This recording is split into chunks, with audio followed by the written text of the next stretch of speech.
What is going on, everybody? Welcome back to another shop series. In this video, it's all about the jerkbait. And if y'all hear something running, I got a heater turned on in the boat facing me because it is cold as crap. But let's get in to one of the deadliest wintertime tactics and arguably my least favorite way to fish, but boy does it produce biggins. Let's get into it. So this is probably the most OG way to catch wintertime bass, is a suspending jerkbait on secondary points, the tops of timber, over brush piles, and in the mouths of creeks. This is probably the way everybody learned how to wintertime fish. And your dad, your freaking granddad, whoever probably taught you everything you know about this thing right here. It is that good in the wintertime. But it is also one of the baits that you know they're on it or they're off of it that quick. This is a bait that you are going to throw for the first 20 minutes of the day. If you do not have at least 15 pounds in 20 minutes, they ain't on it.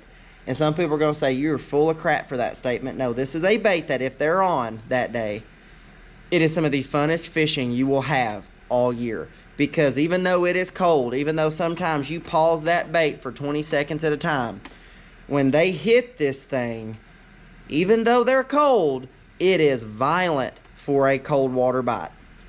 It is some fun because you're throwing a lighter rod, lighter line, and catching some of the biggest fish you will catch all year.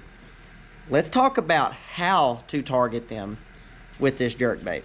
So what you're going to do, it's this simple. What you're going to do is you're just going to roll up to a secondary point. Say you fish this point right in the pre-spawn with like a football jig, or say like your daggum Carolina rig.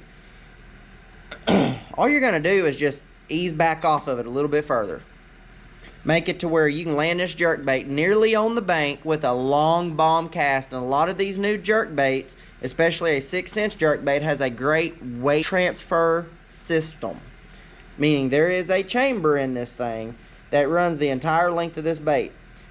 And there's these little BBs in here, and when you get ready to throw it, the biggest key with one is you kind of pause in the back, so you make sure that those little BBs go all the way to the back. And when you throw this thing, it throws honestly like a rock. Like it'll go with the right rod and the right line size and the right reel settings. You can arguably throw this as far as an Alabama rig, a jig, a crankbait, whatever. But you're going to target secondary points, the mouths of creeks where there's shad, because this is a shad bait. Like, you got to be around bait to catch them on this bait.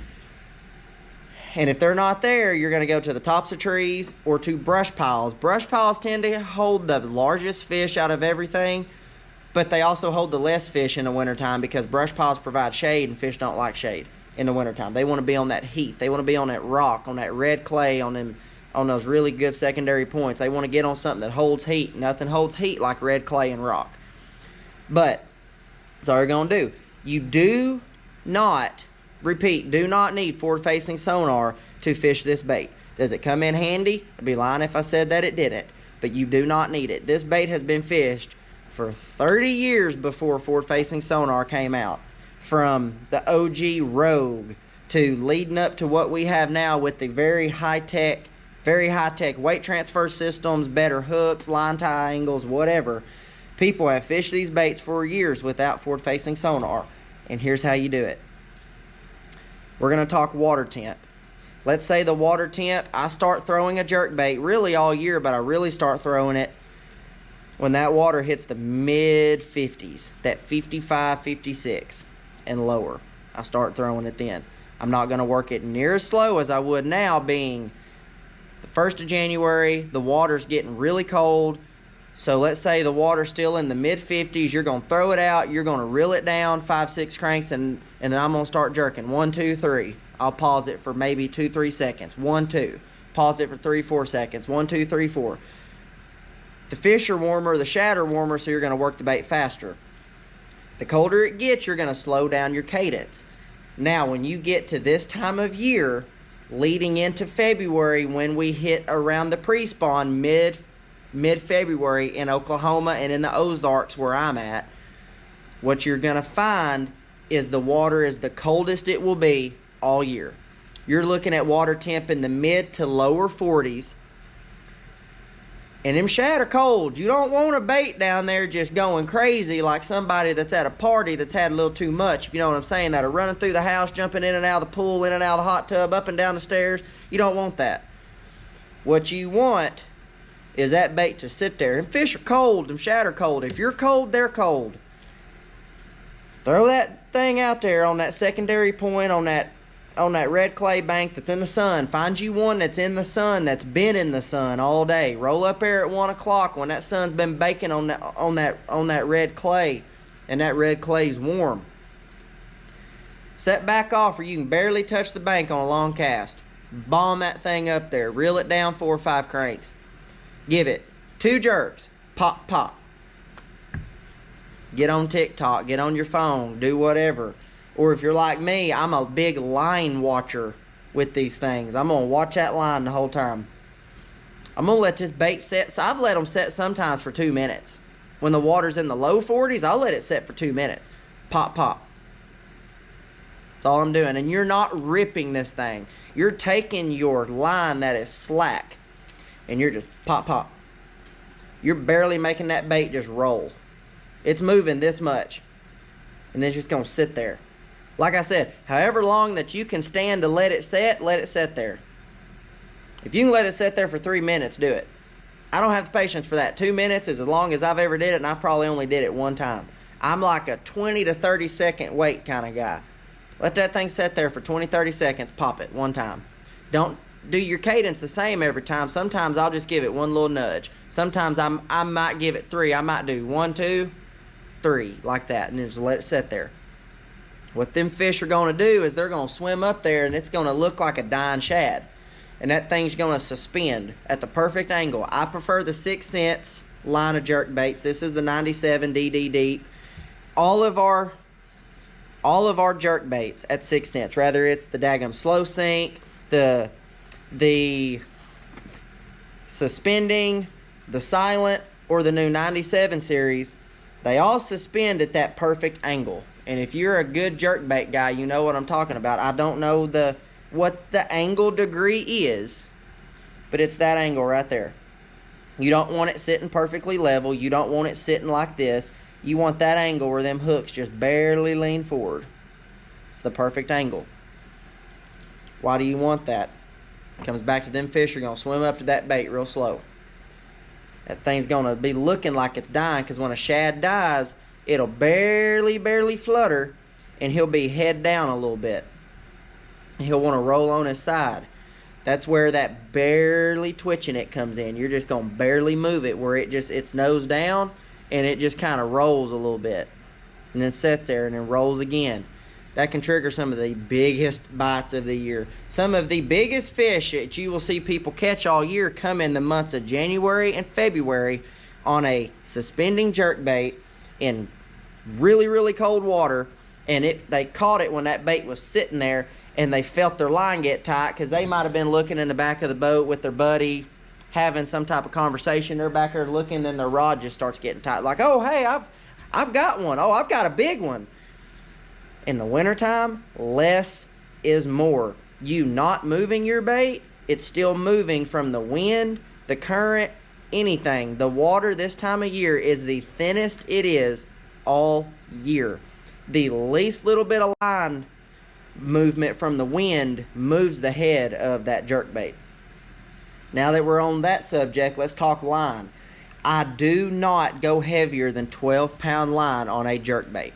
I don't like going heavier than 10, but if I'm fishing around brush piles or really sharp rock secondary points, I will go to 12. But I like 10, and when the water gets colder, I go to 8.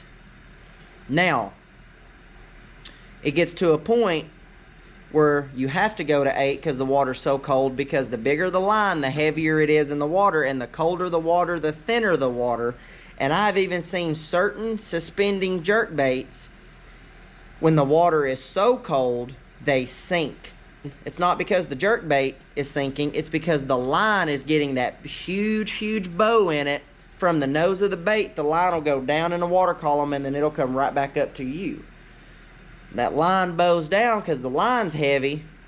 It'll cause that bait to start sinking. You don't want that. So if you ever notice your bait in the wintertime start sinking, go lighter line.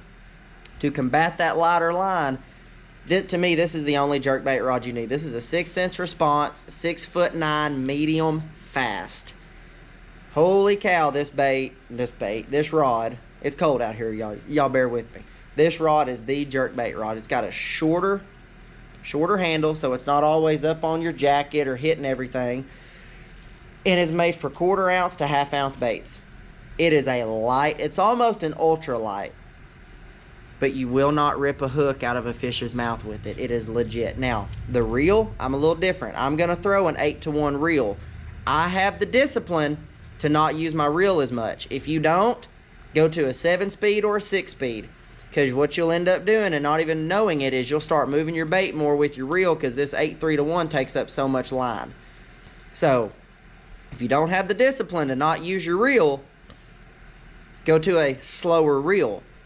But here's why I use this faster reel in the wintertime. Yes, it's wintertime. Yes, it's cold. But a lot of times when a fish swims up to this jerkbait after this thing's been sitting there for 20, 30, 40 seconds, and they decide to hit it, they will swim and they'll open their mouth, they'll grab it, and they'll never stop moving. They're not hitting it like they're in September chasing bait. But they'll nonchalantly swim up there, they'll grab it, and they'll never stop moving. Well, when they do that, they're coming at you. That's why I'm a big line watcher. I'll watch that line. If I see that line tick or anything, and now we have forward-facing sonar, you can typically see one with it. If I see him on my screen grab my bait and now my line starts moving, this 8-3-to-1 reel allows me to reel up, and I'm literally reeling into him and then just leaning. There ain't no thrashing, setting the hook. Don't act like Mike Iaconelli in the wintertime with this jerkbait, because even Mike Iaconelli in the wintertime, he's barely moving it. When he gets bit, he just leans into him. The fish don't want to eat right now. The fish are cold. The shad are cold. The water temp's in the 40s. The air temp's in the 20s. It's cold. You're cold and you're slow. The fish are going to be slow. Act like it. Don't go out there with a crankbait and start running down the bank with your Ultrex on freaking 12. It ain't gonna work. Everybody's cold. Fish like you're cold. Slow down. Pack you some hand warmers. Keep one hand in your pocket. Work this jerkbait with one hand. Give it some little pops. It's cold. Act like it and you'll catch more fish. Hopefully this little shop tip helps y'all in the new shop series on the wintertime suspending jerkbait subject. I know it's helped me a ton. I've learned from a lot of my mistakes. I've also learned from fishing with a lot of guys who are really good with the jerkbait. And so I hope this helps y'all. But at the end of the day, y'all have to take it out. Y'all have to throw it. Learn what works for you. Learn where you can catch them. But I highly, highly, highly would encourage y'all to go check out the 6 Sense line of jerkbaits and our rods for jerkbaits as well. They are legit. I think they pair up really great together. And so, yeah, and y'all be on the lookout, too, for this 97DD. This is the best wintertime jerkbait I've seen in a long time. And it gets a lot of bites because it's a little bit smaller profile, a little easier for them to eat. But, yeah, hopefully this video helps y'all.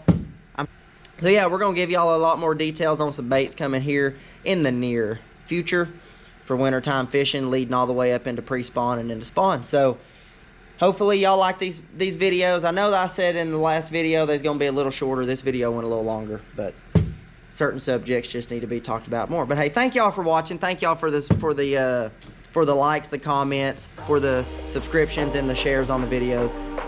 I appreciate it a ton, more than y'all will ever know. But yeah, there we go. Wintertime jerkbaiting. I'm John Bowen. See you on the next one.